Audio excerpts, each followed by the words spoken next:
กรมป่าไม้กระทรวงเกษตรกรรมและสิ่งแวดล้อมจัดพิธีประกาศแต่งตั้งหัวหน้าและห้องหัวหน้ากองคุ้มครองอุทยานแห่งชาติภูเขาควายภูไม้วันที่20 เมษายน 2026 อยู่ที่ห้องประชุมกรมป่าไม้กระทรวงเกษตรกรรมและสิ่งแวดล้อมได้จัดพิธีประกาศแต่งตั้งหัวหน้าและห้องหัวหน้ากองคุ้มครองอุทยานแห่งชาติภูเขาควายภูไม้โดยการเป็นประธานของทานอรหันต์บุญญาพาลมห้องหัวหน้ากรมป่าไม้มีบรรดาทานห้องหัวหน้ากรมทานหัวหน้าแผนกห้องหัวหน้าแผนกกองและศูนย์อ้อมข้างกรมป่าไม้เข้าร่วมในพิธีทานมัสลองแก้ววงศาห้องหัวหน้าแผนกสังรวมกรมป่าไม้ได้ขึ้นผ่านข้อตกลงของทานรัฐมนตรีกระทรวงเกษตรกรรมและสิ่งแวดล้อมมาด้วยการแต่งตั้งหัวหน้ากองและห้องหัวหน้ากองคุ้มครองอุทยานแห่งชาติภูเขาควาย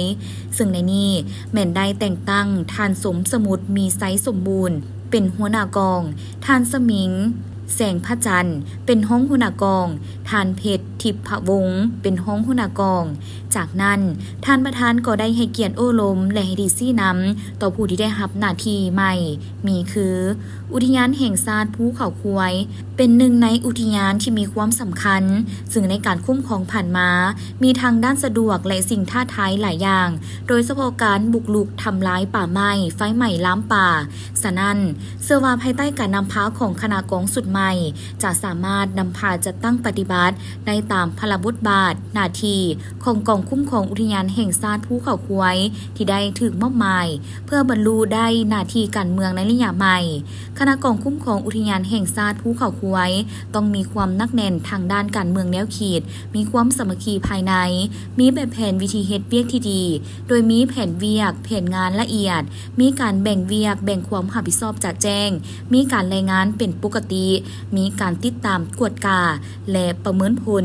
อีกด้านหนึ่งคณะกองต้องมีกลไกการประสานงานอย่างเป็นระบบร่วมกับบรรดากลุ่มเกี่ยวข้องของกระทรวงเกษตรกรรมและสิ่งแวดล้อมภาคส่วนเกี่ยวข้องของนครหลวงจันทร์แขวงเวียงจันทร์และแขวงบริคำไซ